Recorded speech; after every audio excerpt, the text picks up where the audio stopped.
Anna Wells crawled deeper into the twisted wreckage of the old mining ship, her headlamp cutting through the darkness like a sword through black cloth.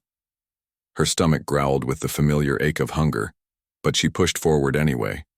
The scrap metal in this section might be worth enough credits to buy food for 3 days, maybe 4 if she was lucky. The 17-year-old girl had been living alone in the abandoned mining sector for 2 years now. Ever since the tunnel collapse took her parents and most of the other miners, New Haven Colony had become a ghost of its former self. The few remaining colonists huddled together in the main settlement, barely scraping by on supply drops that came less and less frequently. Anna preferred the solitude of the empty mining tunnels. She had learned to survive on her own terms. Her worn gloves scraped against jagged metal as she pried loose a piece of titanium alloy. This would fetch a good price when the next trader ship arrived. Anna stuffed it into her salvage bag and continued deeper into the wreck. The ship had crashed here decades ago. Long before the mining operation began, most of the valuable parts had been stripped away years ago, but Anna had a talent for finding overlooked treasures in forgotten corners. A soft whimpering sound made her freeze. Anna turned her head slowly, listening. The sound came again, weak and pitiful, like a wounded animal. She had encountered plenty of the local wildlife in her scavenging expeditions. Most were harmless, but some could be dangerous when cornered. Anna pulled out her plasma cutter, its blue energy humming to life. She followed the sound around a twisted beam and down into a small crater. The wreckage had created a natural shelter here, protected from the wind and rain that plagued New Haven. Anna swept her headlamp across the space and gasped. Huddled against the far wall was a creature unlike anything she had ever seen. It was about the size of a house cat, but that was where any similarity ended. The creature's body was covered in scales that shimmered with an inner light, shifting from deep blue to silver to gold as Anna's light played across them. 4 legs ended in delicate claws, and a long tail curled around its body like a rope. But it was the wings that made Anna's breath catch in her throat. The creature had wings like a butterfly made of starlight. Translucent membranes stretched between delicate bones that seemed to glow from within. One wing was folded properly against its back, but the other hung at an unnatural angle, clearly broken. The creature's head was elegant and serpentine, with large golden eyes that tracked Anna's movement with obvious intelligence. Anna had spent countless hours studying the colony's database of local wildlife. This creature wasn't in any of those files. It wasn't from New Haven at all. The little being tried to stand when it saw her but collapsed with a cry of pain that went straight to Anna's heart. One of its legs was also injured, and there were scratches and cuts across its beautiful scales. Anna could see dried blood matting the creature's hide. It had been here for some time, slowly dying. "Hey there, little one," Anna whispered, switching off the plasma cutter and setting it aside. "I'm not going to hurt you." The creature's golden eyes fixed on her face, it tilted its head slightly. As if trying to understand her words, Anna had the strangest feeling that it was actually listening, not just reacting to her voice like a normal animal would. She reached slowly into her pack and pulled out her emergency medical kit. It wasn't much, just basic supplies for treating cuts and scrapes from her scavenging work. But it was better than nothing. Anna also pulled out her last packet of nutrient paste. She had been saving it for tomorrow's breakfast, but this little creature needed it more than she did. "You're hurt pretty bad, aren't you?" Anna said softly as she crept closer. The creature didn't try to run. Instead, it watched her with those intelligent eyes, as if it understood that she was trying to help. Anna knelt just outside the creature's reach. She tore open the nutrient paste and held it out. The creature's nostrils flared as it caught the scent, and Anna could hear its stomach rumbling with hunger. It stretched its neck forward cautiously and took a small bite. The paste seemed to give it strength, and it quickly finished the rest. Now came the hard part. Anna needed to examine the creature's injuries, but she wasn't sure how it would react to being touched. She had dealt with wounded animals before, and even the most gentle creatures could bite when they were scared and in pain. "I need to look at that wing," Anna said, keeping her voice calm and soothing. "I know it hurts, but I want to help." The The creature seemed to understand she could swear. It nodded slightly before settling down and extending the broken wing toward her. Anna felt her heart skip a beat. The wing membranes were even more beautiful up close, like looking at the aurora through crystal. But the break was bad. The delicate bones were snapped clean through and the wing hung useless. Anna cleaned the wounds with antiseptic from her kit, working as gently as she could. The creature whimpered but didn't try to pull away. When Anna began setting the tiny bones, it actually pressed closer to her, as if seeking comfort from her warmth. "You're being so brave," Anna whispered as she worked. She used the thin metal strips from her toolkit to make tiny splints, wrapping them carefully with medical tape. The work was delicate and time-consuming, but Anna had steady hands from years of working with small electronic components. When she finished with the wing, Anna moved on to the creature's injured leg. It was badly bruised but not broken. A simple bandage would help support it while it healed. Anna used the last of her medical supplies, but she didn't regret it. This little being had fought so hard to survive, it deserved every chance she could give it. The creature made soft, chirping sounds as Anna worked, almost like a bird singing. The sounds were musical and somehow comforting. Anna found herself humming along.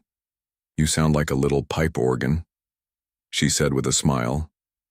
"I think I'll call you Pip, if that's okay with you."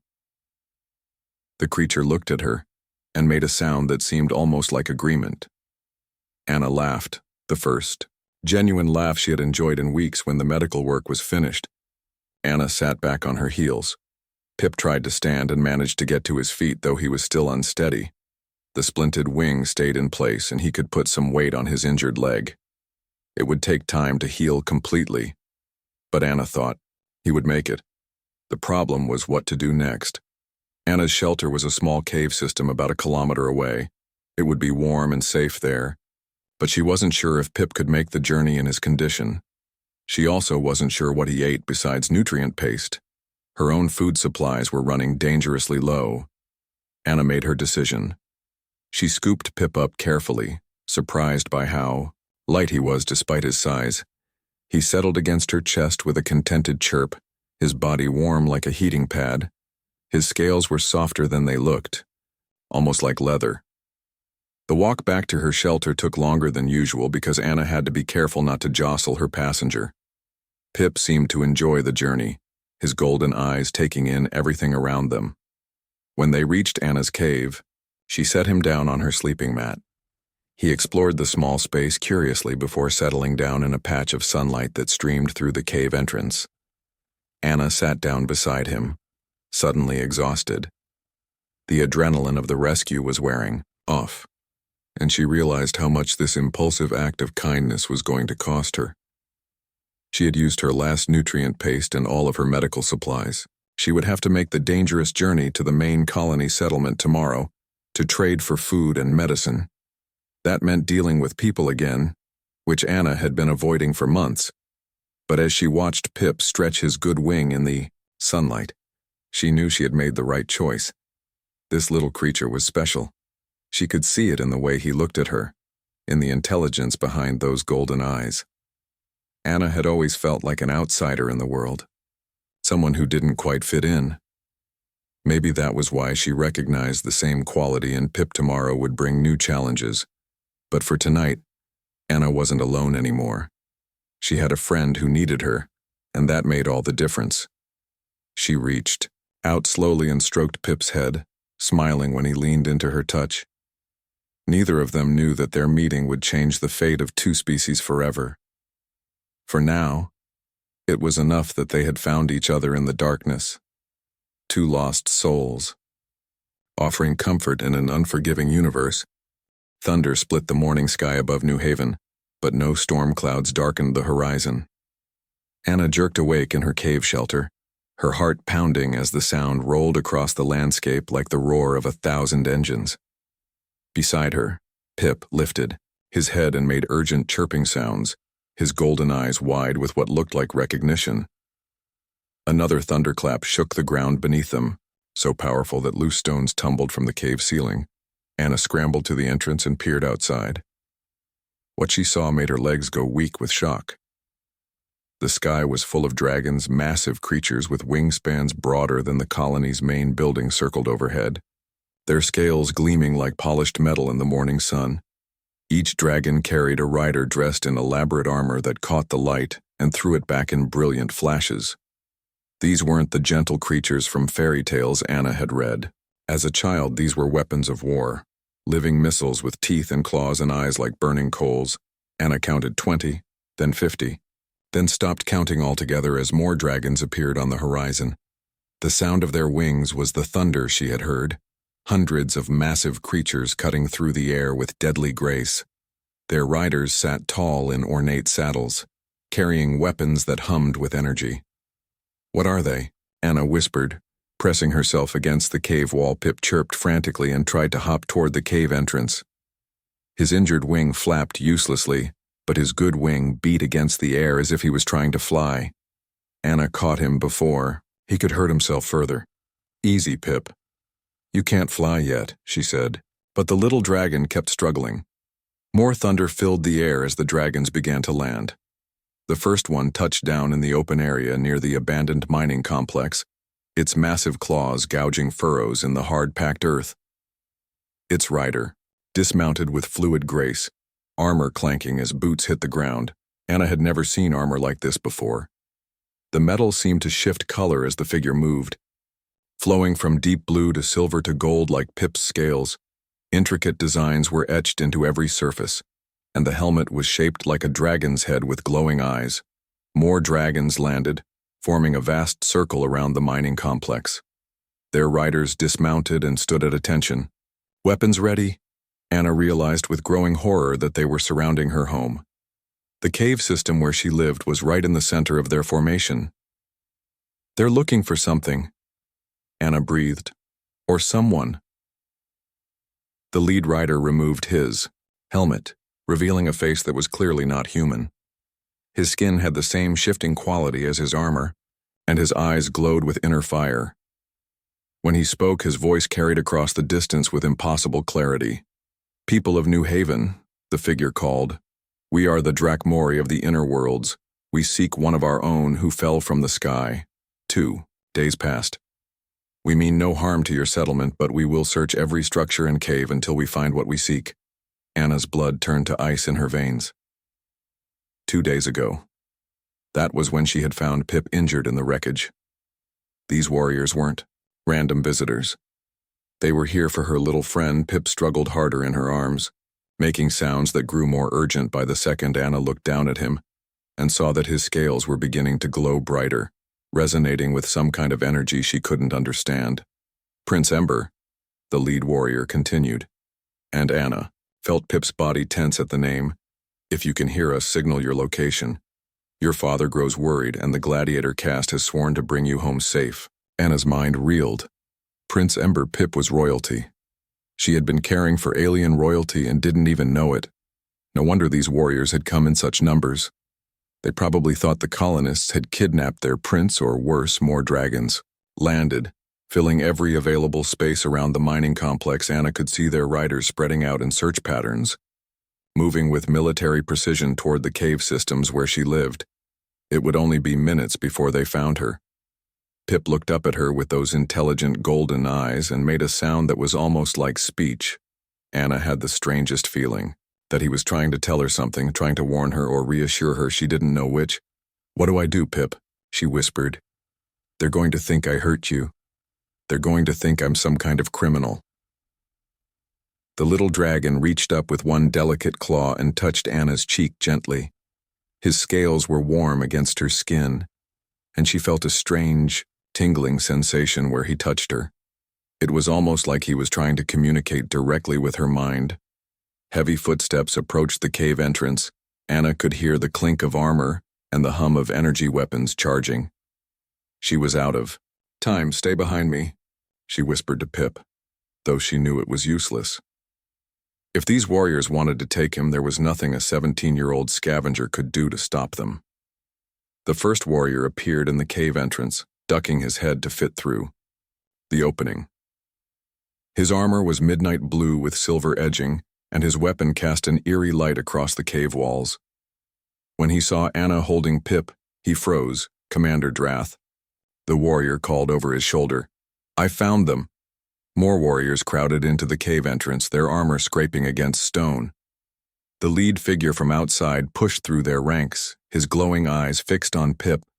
Anna pressed herself against the back wall of the cave, clutching the little dragon protectively. Commander Drath was even more imposing up close. His armor seemed to be made of living metal that shifted and flowed like liquid. His face was sharp and angular, with high cheekbones and a strong jaw.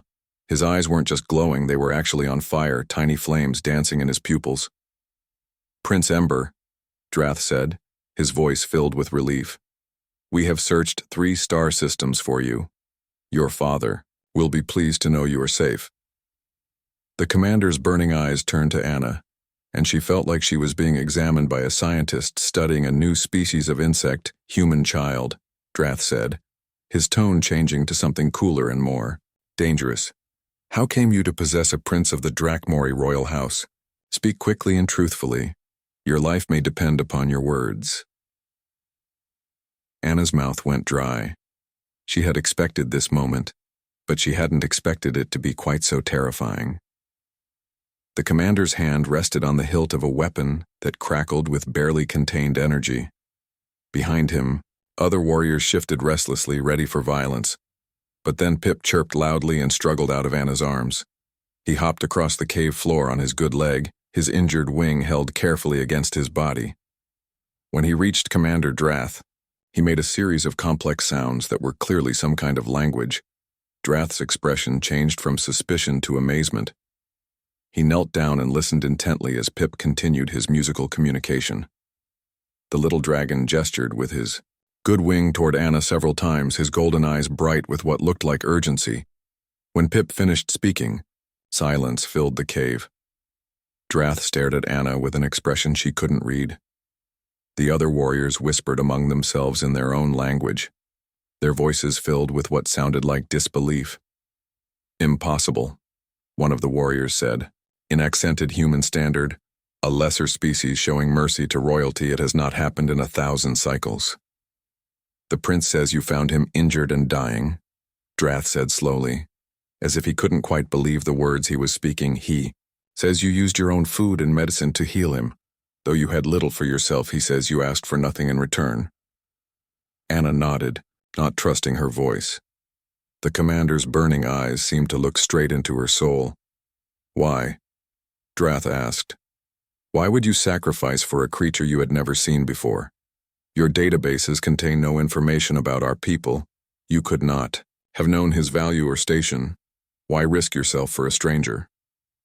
The question caught Anna off guard. She had never really thought about why she had helped Pip. It had simply been the right thing to do. How could she explain that to these fierce warriors? He was hurt, Anna said finally. He was scared and alone and hurt. I couldn't just leave him to die. Drath stood slowly, his armor catching the light from the cave entrance. Prince Ember has told us of your kindness. He says you sang to him while you worked to heal his wing. He says you called him by a gentle name and made him feel safe in your presence. The commander turned to his warriors and spoke rapidly in their own language. Anna caught a few words that sounded almost familiar, but she couldn't follow the conversation. When he finished, several of the warriors bowed deeply toward Anna, human child. Drath said, turning back to her, you have done something that has not been done in recorded history. You have shown kindness to Drakmori royalty, without thought of reward or benefit. In our culture, this creates a debt that can never be fully repaid. Anna blinked, in confusion. I don't want any reward, I just wanted to help him, which is exactly why the debt exists. Drath replied, you gave freely when you had nothing to give. You showed mercy when you could expect none in return. Prince Ember has declared you Dragon Friend, the first human to hold that title. The warriors in the cave entrance bowed again, and Anna heard the sound of hundreds of others doing the same. Outside, Pip chirped proudly and hopped back to Anna's side, nuzzling against her leg. What does that mean? Anna asked. Commander Drath smiled, and when he did, tiny flames danced between his teeth. It means your life is about to change dramatically, young dragon friend. It means the prince has claimed you as his companion, and the entire Drakmori nation now owes you a debt of honor." Anna looked down at Pip, who gazed back at her with those intelligent golden eyes.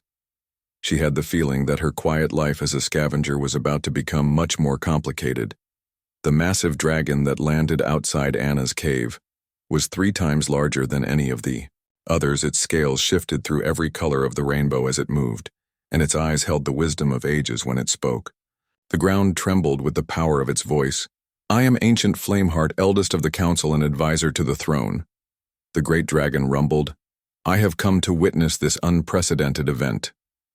Commander Drath immediately dropped to one knee, and all the other warriors followed suit. Even outside the cave, Anna could hear hundreds of armored figures hitting the ground in unison. Pip chirped excitedly and tried to fly toward the ancient dragon, but his injured wing still couldn't. "Support him, rise, Commander." Flameheart said, "Tell me of this human child who has earned the friendship of our prince." Anna felt very small as Drath explained what had happened. The ancient dragon's massive head turned toward the cave entrance, and one enormous eye peered inside. Anna had never felt so thoroughly examined in her life. It was like being studied by a living mountain. "Interesting," Flameheart mused after Drath finished his report. "In 3,000 years of recorded history, no lesser species has ever aided Drakmori royalty without expecting reward. The last time such a bond was formed was between dragons themselves in the age of the Great Wars." The ancient dragon withdrew his head from the cave entrance, and Anna heard him speaking to someone outside in the musical Drakmori language. After several minutes, he returned his attention to the cave. "Human child, come forward," Flameheart commanded. "Bring Prince Ember with you. Do not fear, I am old, but I am not cruel." Anna's legs felt like jelly as she picked up Pip and walked toward the cave entrance. The little dragon nuzzled against her neck encouragingly, making soft chirping sounds. When Anna stepped outside, she gasped. The entire mining complex was filled with dragons and their riders. They had arranged themselves in perfect circles around the ancient dragon's position, their armor gleaming in the morning sun. Anna had never seen anything so magnificent or terrifying in her life. But what struck her most was the silence. 500 warriors and their mounts watched her with complete attention, waiting to see what would happen next. "Place Prince Ember upon the ground," Flameheart instructed. "Let him speak for himself." Anna knelt and gently set Pip down. The little dragon immediately began making complex musical sounds, his body language animated despite his injuries. The ancient dragon listened intently, occasionally making rumbling sounds that seemed like responses. "Remarkable," Flameheart said after Pip finished speaking. "The prince says you not only healed his body but comforted his spirit. He was prepared to die alone in that wreckage, but your kindness gave him hope. Such an act creates what we call the eternal." Anna looked around at all the watching faces. She was starting to feel overwhelmed by the weight of attention and expectation. "I don't understand," Anna said. "I just helped him because he was hurt. That's what anyone would do." A ripple of surprised murmurs ran through the assembled warriors. Several of them exchanged looks that Anna couldn't interpret. "That is where you are wrong, young dragon friend," Flameheart said gently. "Most species we have encountered would have killed Prince Ember for his scales, or captured him to sell as the exotic pet. Your people have a reputation in the galaxy as scavengers and opportunists, yet you chose compassion over profit." Anna felt heat rise in her cheeks. Not all humans are like that. "So we are beginning to understand?" the ancient dragon replied. "Prince Ember has requested that we honor the eternal debt by granting your heart's desire. Tell us, Anna Wells of New Haven, what is it you wish for? Wealth? Power? A place among the stars? Name your price and it shall be yours." Anna stared at the massive dragon, her mind racing. She could ask for anything. Enough money to leave New Haven and start over somewhere else. A ship to explore the galaxy. Fame and recognition throughout known space. The possibilities were endless, but as she looked around at the assembled warriors, Anna realized something. All these mighty beings had come here for Pip. They had crossed the void of space, mobilized their entire military force, and risked diplomatic incidents with human space just to rescue one small dragon. They cared about him that much. "I want to stay here," Anna said quietly. "On New Haven. This is my home, and these people are my family, even if we don't always get along." The silence that followed her words was deafening. Anna could see confusion on every face watching her. Several warriors began speaking rapidly in their own language, their voices filled with disbelief. "You wish to remain on this barren world?" Commander Drath asked. "Child, you could have a palace on the royal homeworld. You could be wealthy beyond the dreams of your people. You could see wonders that would make your poets weep with joy, and you choose to stay in these ruins?" Anna nodded firmly. "This is where I belong, but if you really want to help me, there is something else you could do." Flameheart leaned closer, his massive head blocking out the sun. "Speak your desire." "New Haven is dying," Anna said, finding strength in her voice. "The mines are played out, the supply ships barely come anymore, and pirates raid us whenever they think we have anything worth taking. If you could help protect this place, help it grow again, that would mean more to me than all the wealth in the galaxy." The ancient dragon was quiet for a long moment when he spoke again. His voice was thoughtful. "You ask us to establish a protectorate over human space that has never been done before? The political implications alone would reshape the balance of power in this sector." "I'm not asking you to rule us," Anna said quickly. "I'm asking you to be our friends the way I was Pip's friend when he needed help." Prince Ember chirped loudly from where he sat beside Anna's feet, his golden eyes bright with what looked like approval. The ancient dragon looked down at the little prince and made a questioning rumble. Pip responded with an elaborate series of musical sounds. "The prince supports your request," Flameheart said. "He says that New Haven should become a symbol of the new friendship between our peoples. But such a decision cannot be made by me alone. It requires the approval of the Gladiator Council." Commander Drath stepped forward. "Ancient, one, if I may. The Council has already debated this matter during our journey here. The unprecedented nature of the dragon-friend bond has raised questions about our isolation from the galaxy. Perhaps it is time to emerge from our self-imposed exile." "And what form would this emergence take?" Flameheart asked. "A trial by combat," Drath said simply. "If Anna Wells can prove her worthiness in our traditional manner, the Council will honor her request. She need only survive one round in the gladiatorial ring against a warrior of her choosing." Anna felt her blood go cold. "Combat? I'm not a warrior, I'm a scavenger. I've never fought anyone in my life." "The trial is not about victory," Commander Drath explained. "It is about courage, determination, and honor. If you can face a Drakmori gladiator with bravery, even in defeat, you will have proven yourself worthy of our friendship." Anna looked down at Pip, who gazed back at her with those intelligent golden eyes. She thought about what this could mean for New Haven. If she succeeded, the colony would be protected, the people she had grown up with would have a chance at a real future. But if she failed, what happens if I lose badly? Anna asked. "You will be honored as a brave ally," Flameheart said, "but the protectorate will not be established. New Haven will remain as it is now, slowly fading away." Anna closed her eyes and thought about her parents. They had died trying to build something here, trying to make New Haven into a real home for their family. The other colonists were still fighting to keep that dream alive despite all their struggles.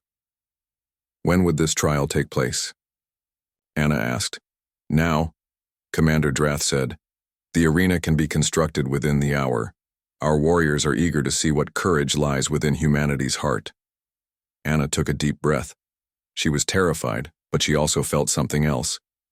A fierce determination that surprised her with its strength. Pip had been brave when he was hurt and alone. She could be brave too. "All right," Anna said. "I accept your trial, but I have one condition." The assembled warriors murmured among themselves. "Ancient," Flameheart's eyes glowed brighter. "Name your condition, dragon friend." When I inevitably get beaten, Anna said with a nervous smile. Promise me you'll make sure Pip gets the best medical care available. I want his wing to heal properly. The little dragon chirped indignantly and hopped closer to Anna, nuzzling against her leg as if to say he would be fine. Your concern for the prince even in this moment of personal trial honors you. Flameheart rumbled. Very well. The trial shall commence, and Prince Ember shall receive the finest healing. Our people can provide regardless of the outcome. Anna reached down and gently stroked Pip's head. Wish me luck, little friend. I have a feeling I'm going to need it. Around them, the Drakmori warriors began moving with purpose, preparing for something New Haven had never seen before. A gladiatorial arena was about to rise from the dust of the old mining complex, and Anna Wells was about to discover just how brave she really was. Energy crackled through the air as the Drakmori warriors worked to construct their arena. Anna watched in fascination as they assembled crystalline structures that hummed with power, creating a massive ring that floated 3 meters above the ground. The arena itself was transparent, allowing spectators to see the combat from every angle, while energy barriers contained the fighting space. Word of the unprecedented trial had spread across the sector like wildfire. Ships began arriving within hours, drawn by news that a human was about to face a Drakmori gladiator. Traders, diplomats, and curious representatives from dozens of species filled the sky around New Haven. Anna had never seen so many different alien craft in one place. Nervous? Commander Drath asked as he approached Anna near the arena's base. Anna looked up at the floating combat ring and swallowed hard. Terrified would be more accurate. Drath nodded approvingly. Fear is good. It will keep you alert and focused. The warrior who feels no fear before battle is already dead. Anna had been given basic armor that fit her small frame, but it felt strange and heavy compared to her usual scavenging gear. The Drakmori had offered her traditional weapons, but Anna had politely declined. She had a different plan, one that made use of skills she actually possessed. Tell me about my opponent, Anna said, checking the equipment she had gathered from the mining complex's abandoned workshops. His name is Kyle Stormwing, Drath replied.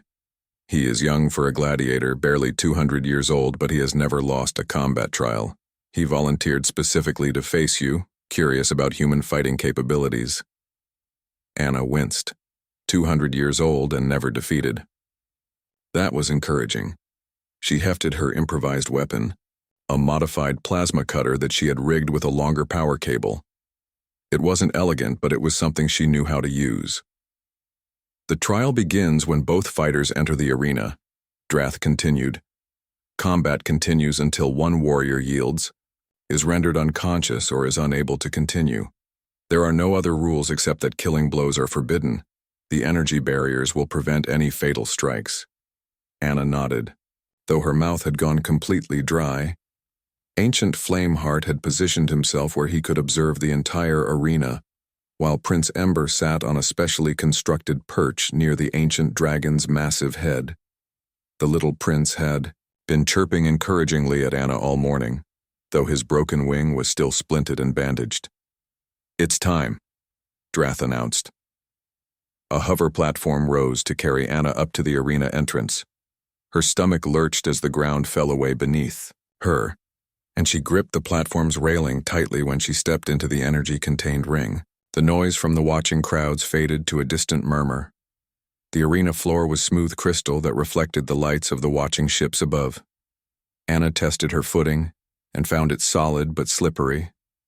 She would need to be careful about her movements. Kyle Stormwing entered from the opposite side of the arena, and Anna's heart sank. He was enormous, even by Drakmori standards. His armor was polished to a mirror finish, and his weapons hummed with barely contained energy. When he moved, it was with the fluid grace of a born predator. Human, Kyle called across the arena, his voice carrying clearly in the enclosed space. I am curious to see what fighting spirit your species possesses. You have impressed our prince and elders with your compassion. Now show us your courage. Anna activated her plasma cutter, its blue energy beam extending to its full length. I'll do my best not to disappoint you. Kyle drew his own weapons, elegant curved blades that seemed to bend light around them. Begin when ready. Little Warrior. Anna had spent the morning studying recordings of Drakmori combat techniques that Commander Drath had provided. She knew she couldn't match Kyle's speed, strength, or skill, but she had advantages he wouldn't expect.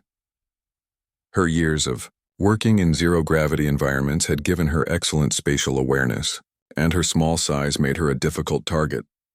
Instead of charging forward like Kyle probably expected, Anna fired her grappling hook toward the arena's ceiling.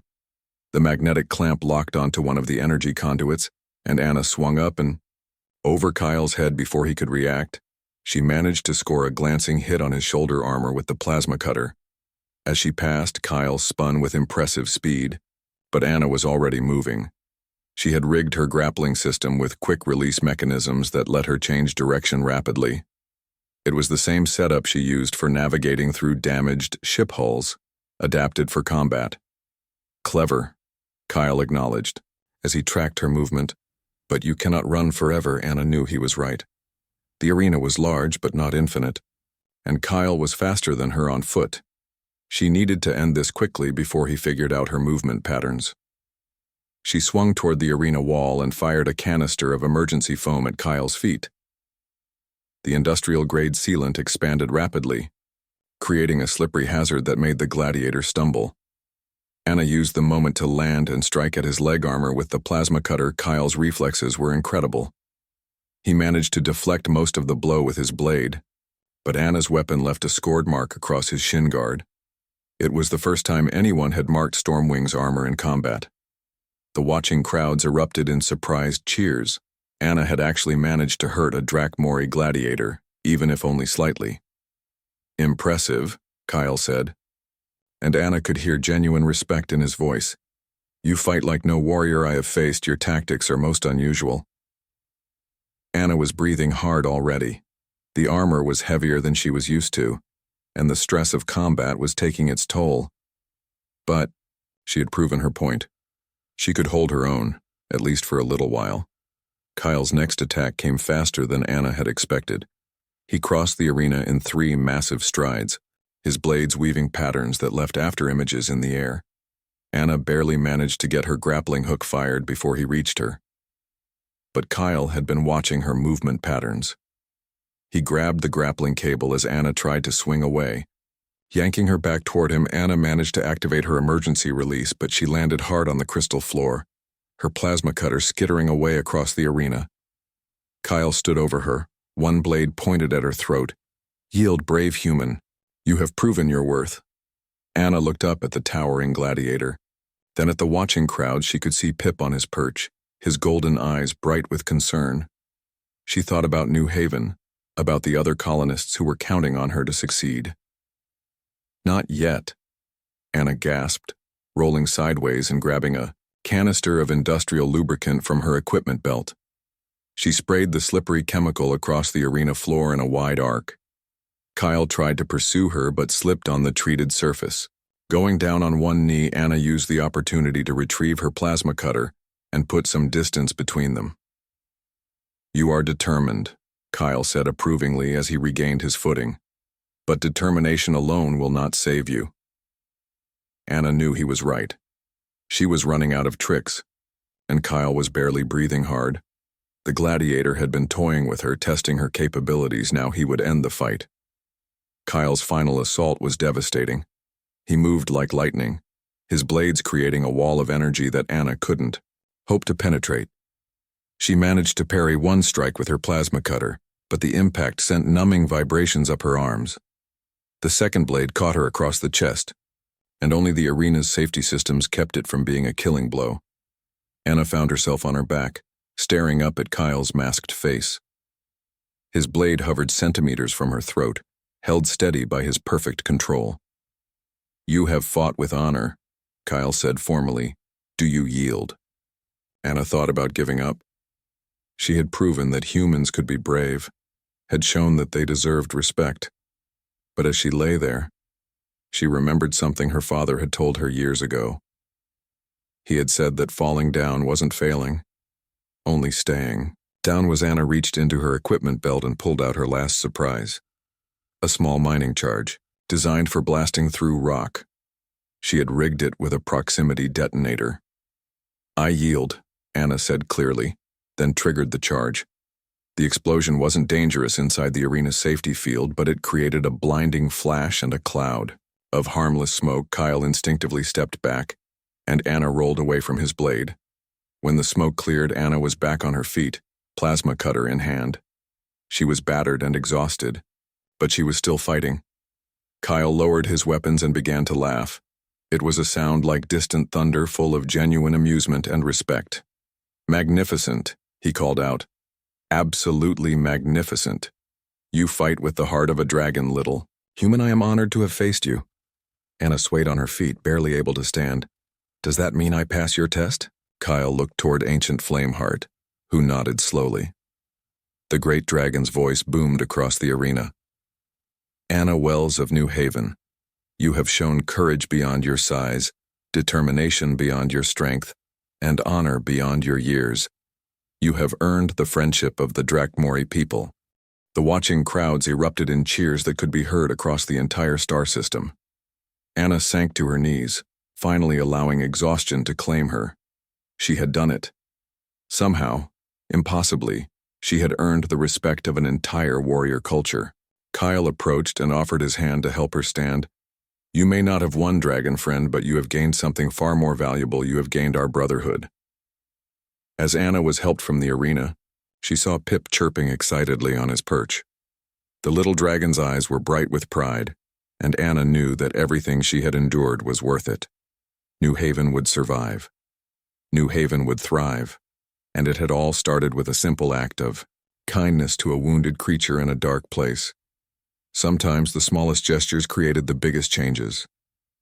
6 months after the trial, Anna stood on the observation deck of New Haven's new orbital station and watched ships from across the galaxy arrive for the monthly trade summit. The once dying colony had become the most important diplomatic hub in the Outer Rim, all because a poor girl had shown kindness to a wounded dragon. The transformation had been remarkable.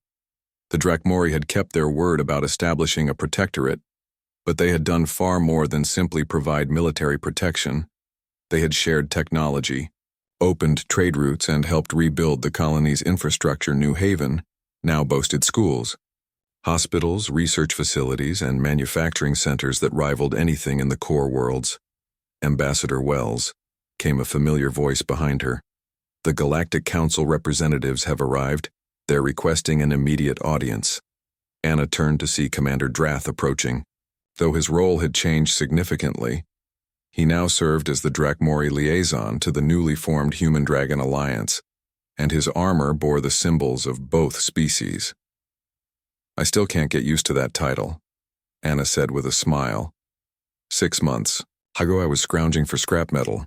Now I'm supposedly one of the most important diplomats in the galaxy. "You earned that importance through your actions," Drath replied. "The galaxy has taken notice of what happened here. Species that have been at war for centuries are asking humans to mediate their disputes. They want to understand this gift your people have for building bridges." Anna looked down at her diplomatic robes, which were a simple design that incorporated both human and Drakmori elements. She had insisted on keeping them practical and unpretentious, much to the dismay of various protocol experts. "How many requests this week?" Anna asked. 17 different conflicts, 3 trade disputes, and 1 marriage proposal from a Centaurian prince who thinks you could unite the warring houses of his homeworld," Drath said with amusement. Anna groaned. "Please tell me you declined." "The marriage proposal? I thought you might want to handle that one personally," Drath said, his eyes sparkling with mischief. A familiar chirping sound made them both turn. Pip came soaring through the station's main corridor, his wings now fully healed and stronger than ever. The little dragon had grown considerably over the past months. Though he was still small by Drakmori standards, his scales had deepened in color, shifting through rich purples and golds that marked him as approaching maturity. "Anna," Pip called out as he landed gracefully beside them. Yes, he could speak now. The Drakmori language learning protocols had finally activated as his brain developed, and he had quickly mastered both his native tongue and human standard, the Council. "Representatives are asking about the defense protocols again," They want to know if humans will really stand by smaller species against larger aggressors. Anna scratched behind Pip's ear ridges, smiling as he leaned into the contact. What did you tell them? I told them to ask the Corvan refugees, Pip said proudly. They remember how quickly human volunteers responded when their homeworld was threatened. Anna nodded. The Corvan crisis had been the new alliance's first major test 3 months ago. A powerful mining consortium had attempted to forcibly relocate the primitive Corvan people from their ancestral homeworld. Anna had organized a joint human Drakmori response that not only protected the Corvans, but exposed the consortium's illegal activities. The incident had made headlines across the galaxy and established the Alliance's reputation as protectors of the weak. Speaking of the Corvans, Drath said, Elder Moss Whisper wanted to thank you personally for the new atmospheric processors. His people's crops are thriving again. That was mostly the Drakmori Engineering Corps, Anna said. I just helped coordinate the project. You did. Far more than coordinate, came Ancient Flameheart's rumbling voice. The great dragon appeared in the corridor, moving with surprising grace despite his massive size. The station had been built with extra-wide passages, specifically to accommodate him. You convinced our people to share technology that we had guarded for millennia. You showed us that some knowledge is meant to be given freely. Anna bowed respectfully to the ancient dragon. The technology was useless sitting in databases. It's much better being used to help people grow food and breathe clean air. This is why the Council chose you as humanity's first galactic ambassador, Flameheart said. Your people have a unique perspective on the value of cooperation over competition. Anna walked to the main view screen and activated the external cameras. The view showed New Haven's surface where human and Drakmori children played together in newly constructed parks. The sight never failed to amaze her. 6 months ago, most humans had never even heard of the Drakmori. Now the two species were building a shared future. The Galactic Council wants to formalize our role as mediators, Anna said. They're offering to establish a permanent peacekeeping force with human leadership. And what is your response? Flameheart asked. Anna was quiet for a moment, watching the children play below. I think we need to be careful. Power corrupts, even when it's given with good intentions. The moment we start seeing ourselves as galaxy police instead of helpful neighbors, we'll lose what makes us effective. Wise words, Drath agreed. The Council will not be pleased with that answer, but it is the right one. Pip fluttered his wings excitedly. Can we tell them about the new Academy project instead? The one where young diplomats from different species will train together? Anna smiled. That's a much better offer than a peacekeeping force. Education and understanding last longer than military might. The Academy had been Anna's pet project, inspired by watching human and Drakmori children learning from each other. If the next generation grew up understanding different cultures and perspectives, future conflicts might be resolved through conversation instead of warfare. Ambassador, came a voice from the station's communication system. The Council representatives are growing impatient. They want to begin the formal session. Anna straightened her robes and checked her diplomatic insignia, a simple pin that showed a human hand and a dragon claw joined in friendship. Time to face the music, she said. Wish me luck dealing with galactic politics. You don't need luck, Pip said confidently. You have something better. You have the truth. Anna made her way to the main conference chamber, where representatives from 37 different species waited to discuss the future of galactic relations.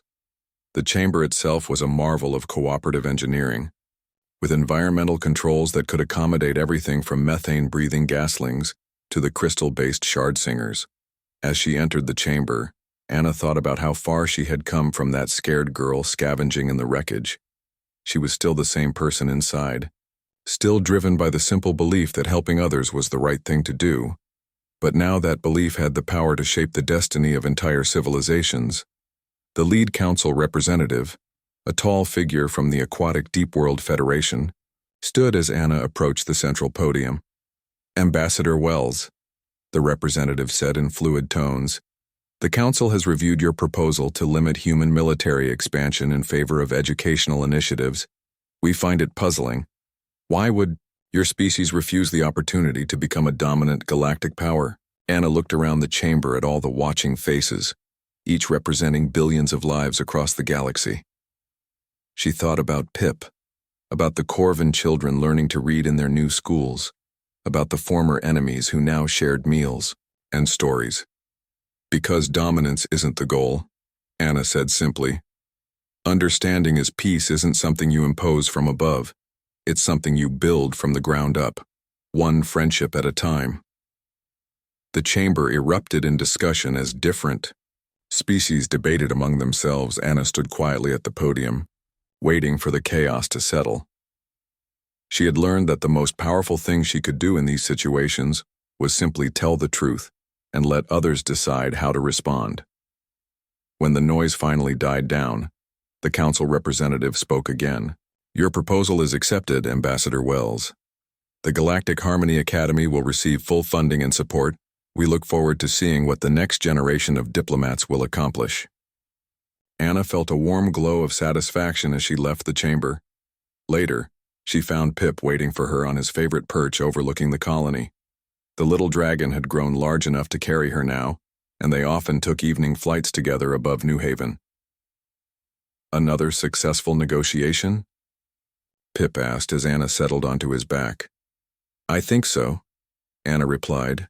Sometimes I still can't believe this is my life. 6 months ago, I was eating nutrient paste and worrying about my next meal. Now I'm helping to shape galactic policy. You are always doing important work, Pip said, as he launched them into the evening sky. Helping one person is just as valuable as helping a billion. The scale doesn't change the worth of kindness. As they soared above the colony, Anna could see the lights of hundreds of ships in orbit. Representatives from across the galaxy had come to New Haven to learn about cooperation and mutual aid. The small mining colony had become a beacon of hope in an often hostile universe. What do you think comes next? Anna asked as they glided through the warm evening air. More opportunities to help, Pip said confidently. The galaxy is full of problems that need solving, and we've proven that friendship is stronger than fear. Anna smiled and leaned forward to hug her dragon companion. It had all started with a simple choice to help a wounded creature in a dark place. That choice had rippled outward, changing not just her life, but the lives of countless others across the stars. Sometimes the smallest acts of kindness created the biggest revolutions, and Anna Wells, the former scavenger girl from New Haven, was just getting started.